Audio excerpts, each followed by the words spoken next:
Good morning. Thank you very much for the invitation to speak here today. I've been a very long time supporter of community radio since before we had any opportunity to license any stations in Ireland other than RTE. I was advocating community radio and attending community radio conferences in the UK, and I've long supported Jack Byrne's theoretical and practical efforts to see the theory realised. What you're doing as community broadcasters is extremely important. The need for journalism, for independent journalism, is very great at the moment. Dark clouds gathering that threaten democracy and freedom of speech internationally. I think some people think freedom of speech is the same thing as money talks. And it's never been more necessary to hear the stories of the ordinary, everyday experience of most people. So thank you for the invitation today. And I've been asked to speak particularly about what ethical reporting means. So I'll get right into that with an example.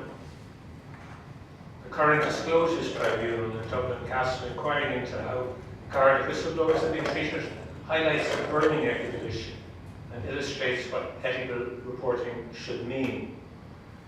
Unfortunately, some media organisations are already responding badly to one aspect of the inquiry. It was reported by RTE last Thursday that at Judge Peter Charlton's disclosures inquiry there were repeated exchanges over journalistic privilege. RTE reported that lawyers for the news organisations, identified as Associated Newspapers, Limited, Independent News and Media, and the Irish Times, said they couldn't answer the judge's question as to whether or not any of their journalists had been given so-called information by senior Gardaí blackening Sergeant McCabe's names without piercing the shield of journalistic privilege and placing the journalists in a difficult situation in relation to revealing sources. This absolutist approach that lawyers for media organisations appear to be already taking to this matter is disturbing because of the failure of some main media organisations to cover the penalty point scandal and related matters concerning Sergeant Maurice McCabe in a robust way from the outset. As someone has written about aspects of that scandal for the past 5 years, I'm concerned that justice will be frustrated at the Charlton Tribunal if consciously or unconsciously certain media organisations refuse to cooperate reasonably. I think they may do so partly out of bad conscience or a misplaced notion of privilege. And I believe that their doing so would bring the doctrine of journalistic privilege into disrepute and could influence their willingness going forward to cover the evidence and findings of the Charlton Disclosures Tribunal in as robust and as objective a manner as they might if they were not themselves so directly involved. If any Garda source gave a journalist what the lawyers oddly called so-called information, if any Garda source gave a journalist so-called information about a complaint made to Gardaí against a whistleblower, they did so in breach of their professional duty of confidence in respect to any citizen against whom an allegation is made, and in the firm knowledge that the journalist couldn't publish that information because it was unproven and defamatory. So it seems to me that Garda's motivation in repeating such an allegation can only be construed as maliciously intended to chill coverage or to influence a journalist against the whistleblowers. I can hardly think of a worse example of hate speech than spreading rumours that someone is a child abuser. Those rumours don't even have to be published for them to have a corrosive effect on how the media treat or ignore someone who is so smeared. Some media don't appear to recognise the ethical issue involved here. It arises both from their original failure to cover the penalty point scandal promptly and fully as it deserved to be covered, and by their self-interested invoking of journalistic privilege in a blanket manner now because of that failure. Any journalist receiving such so-called information who repeated it in a newsroom beyond line management, or who didn't immediately seek the opinion of the defamed whistleblower on the allegation, has questions to answer about their professional and ethical judgment. It's in the public interest for media organisations to tell the Charlton Disclosures Tribunal in general terms if one or more Gardaí of a senior rank repeated any such allegation against a whistleblower. It's simply not credible to pretend at this point that such information is irrelevant to establishing the truth. There's no valid basis on which media organisations can hide behind the doctrine of journalistic sources to refuse this information. It's a separate and distinct question from that relating to the identity of any such source, the personal identity of any such source.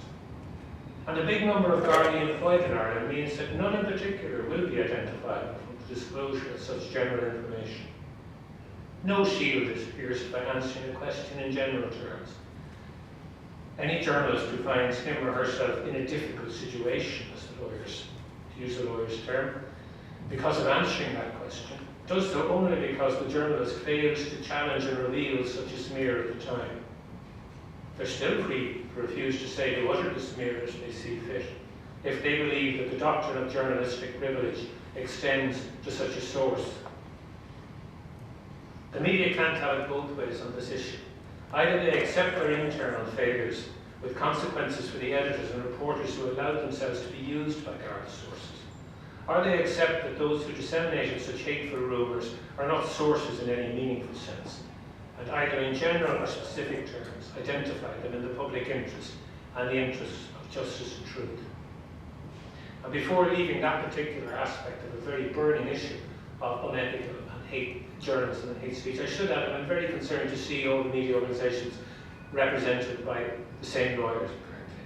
There's been some comment already on the fact that the Garda Commission and the previous Garda Commission and other senior Gardaí are being represented by one lawyer, and this is being challenged by lawyers for Norris McCabe. I'm equally concerned to see all media organisations.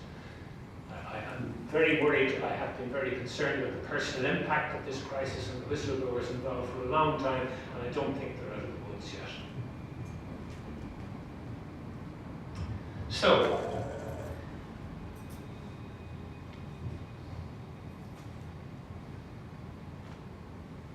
journalists have ethical responsibilities both to the living and to the dead. Yes, to the dead too.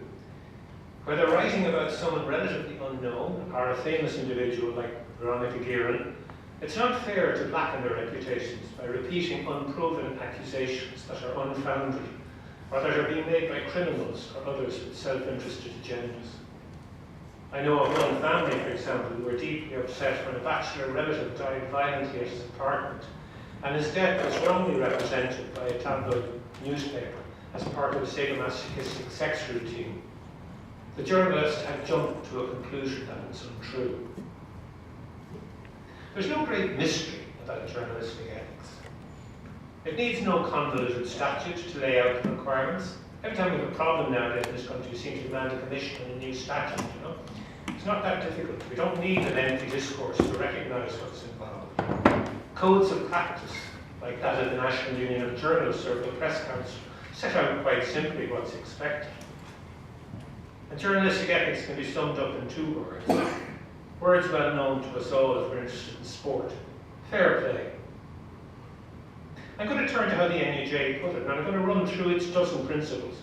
And in doing that, I'll touch on some of the ways in which these principles are violated in practice. But at least in Britain and Ireland, we have some kind of remedy for those who feel badly treated by the media, in the form of complaining to the Press Council for print media or to the Broadcasting Authority of Ireland in relation to broadcasting, its compliance committee. Where such mechanisms don't exist, the scope for abuse is greater.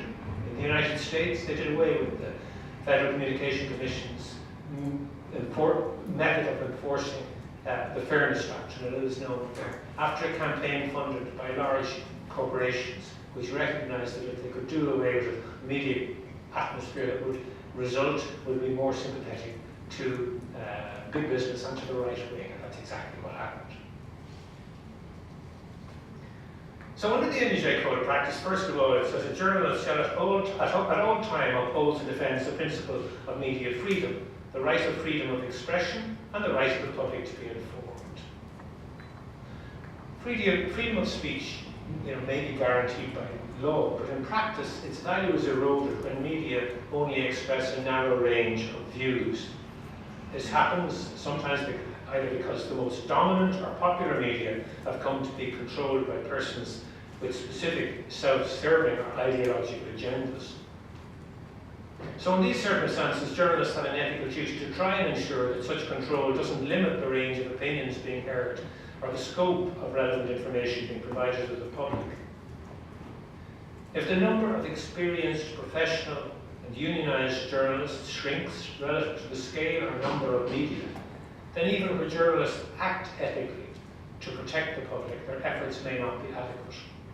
That's why every citizen has an ethical obligation to support those politicians who commit themselves to genuine media diversity and plurality. Secondly, says the NUJ, journalists strive to ensure that information disseminated is honestly conveyed, accurate and fair. A journalist can write truth, writing only facts in a story, but that journalist may still fail ethically where he or she knows that they're not imparting the whole story. Partial truth may constitute dishonest journalism.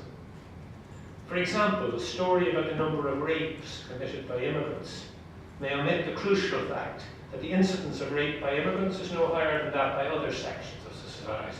There's been a glaring example of this kind of news coverage in the United States recently in relation to offences committed by Mexican immigrants. As regards fairness, there is of course a specific provision in the Broadcasting Act 2009 that repeats in almost identical words similar provisions that have been enacted ever since television was first licensed in Ireland. They require that all news broadcast by the broadcaster is reported and presented in an objective and impartial manner and without any expression of the broadcaster's own views. And there's a similar provision for current affairs. Now, as a former member of the Broadcasting Authority's Compliance Committee myself, it fell to me with colleagues for a while to help to uphold this very reasonable principle of fairness, and I defended strongly against those who'd like to see it done away with so we could have the kind of shock jock radio that they have in the United States.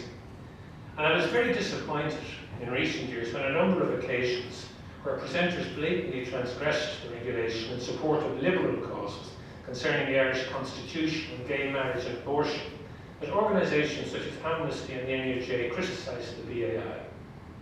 When the shoe is on the other foot, these are the very first organisations to understand what it means to be treated unfairly. But fair is fair, and not just for those with whom you agree. Next time, you may be the one in a minority that people find unreasonable. Lobbying by some media to have the rules of fairness changed would result, in my opinion, as I say, in a kind of shock jock radio, the right-wing stations that have damaged American broadcasting and public life. And you only have to watch Fox television now to be alarmed by some of what passes for current affairs. Thirdly, the NUJ says a journalist does her or his utmost to correct harmful inaccuracies. When people get it wrong, journalists and other program makers, they should acknowledge their mistakes. Unfortunately, too often the media has been dogged in the manger about doing this and hid its corrections grudgingly, far from the kind of prominence in which the offending article or broadcast originally appeared. I'm afraid journalists are no better than others in admitting their errors publicly. A journalist differentiates between fact and opinion. This is reasonable. But some media spin stories through headlines that prioritise the slant that they want people to take from the facts. Editors can tilt public opinion just by pictures and headlines, by an introduction to a programme. The front pages of not only British tabloids, but also British broadsheet titles, such as that of the Telegraph, during and since the Brexit campaign in Britain, are a glaring example of the failure to differentiate clearly between fact and opinion. And as I say, those who sometimes watch Fox News in the United States don't have long to wait to hear opinion expressed by presenters specific for fact. A journalist obtains material by honest, straightforward and open means, with the exception of investigations that are both overwhelmingly in the public interest and which involve evidence that cannot be obtained by straightforward means. Sixth, a journalist does nothing to intrude into anybody's private life, grief or distress, unless justified by overriding consideration of the public interest. I'm old enough to remember a time when pictures of funerals were treated with great delicacy. Now the level of close-up of people grieving at funerals is really tasteless, I think, very often. A journalist protects the identity of sources who supply information in confidence and material gathered in the course of her or his work. This is the provision that's now being used by lawyers for big media corporations to apparently lay down a marker that they're not going to cooperate even slightly with the Charter Tribunal. That's what it seems like to me. I believe that journalists must be prepared to go to jail to protect their sources.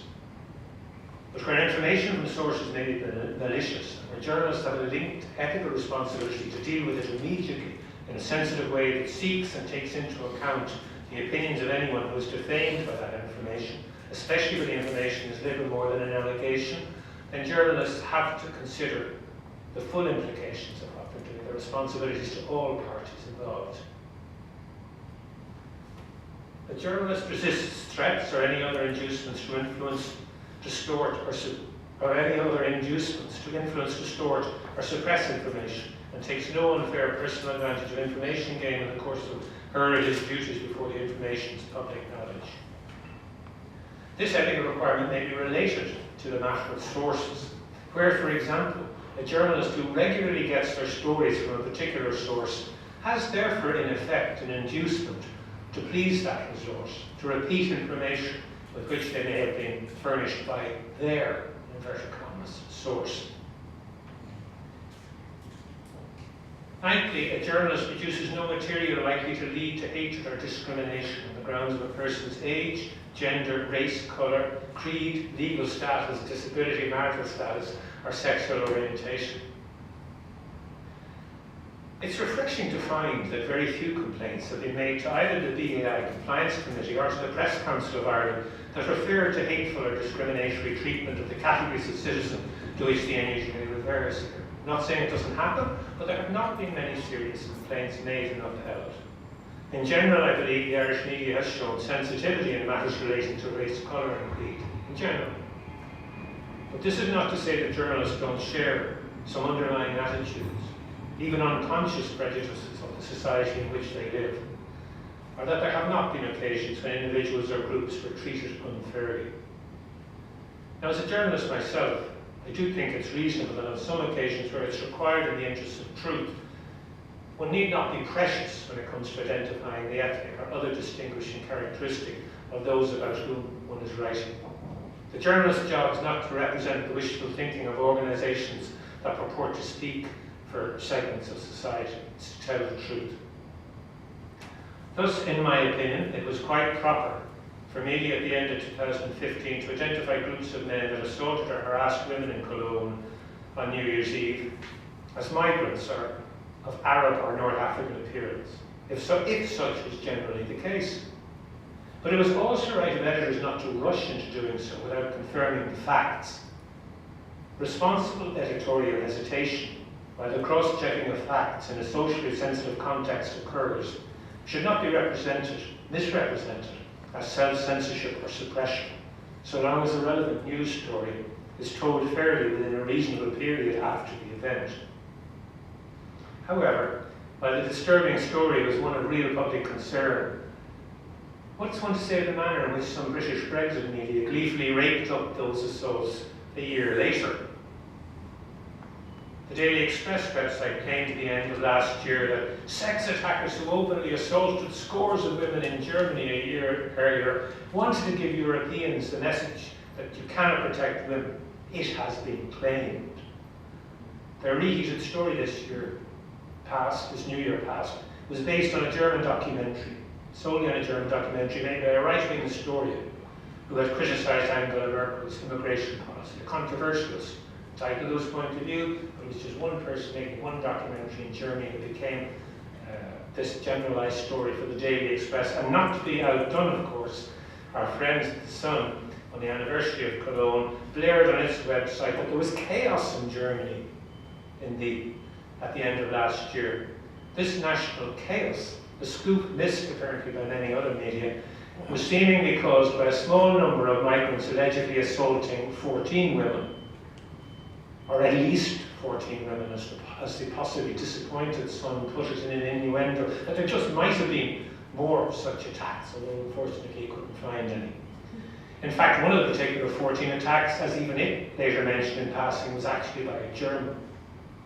Its report made no mention of the number of women sexually assaulted by Germans across Germany on the same day, which quite likely was much more than 14, and it fell far short of substantiating a heated suggestion that events spiraled out of control, despite a police presence greater than the previous year. In fact, it had to concede, even in its own piece, that the latest New Year in Cologne passed off without major incident. This kind of excited tabloid coverage seems to me more likely to lead to hatred of people of North African appearance than does a more balanced and dispassionate addressing of any actual problem that may exist. The 10th point of the NUJ Code says that a journalist does not, by way of statement, voice, or appearance, endorse by advertisement any commercial product or service save for the promotion of her or his own work or of the medium by which she or he is employed. This refers to a very problematic area, the growing enormous commercialisation and cross-commercialisation of media and other business. I won't go into it here beyond saying that I believe that there ought to be a register of interests for journalists and producers, at the very least of those working in the area of news and current affairs. The public doesn't even know at present if, for example, a guest on someone's programme has paid the presenter to launch some product or service with which the guest is connected, or paid the producer to make a promotional video. And I have long advocated this since being on the Broadcasting Authority of Ireland. And I know it's not something that goes down well with a number of presenters. And I'll say no more about that. The 11th point of the Journalist's Code is that a journalist should normally seek the consent of an appropriate adult when interviewing or photographing a child for a story about her welfare. Makes common sense. And finally, one there is that a journalist should avoid plagiarism. I could talk at length about plagiarism, copyright theft on the internet, and the consequent effects on journalists and other copyright holders, but I think that's for another day. You can, of course, study ethics at university, but in the end of the day, we need no consultant's report, no longitudinal academic study, no Oroptis committee, no tribunal, thank God, no government green paper to work out what is ethical reporting. It's pretty much all there in the existing NUJ Code, for example. But we do have to insist that the media respects ethical codes. And we have to fight every generation to ensure that the powerful and wealthy cannot ignore or crush those journalists and other writers or broadcasters who try to stand by ethical codes in the public interest. Ethical reporting means that the public is told the truth to the best ability of the reporter and told it fairly to all the relevant parties. Thank you very much.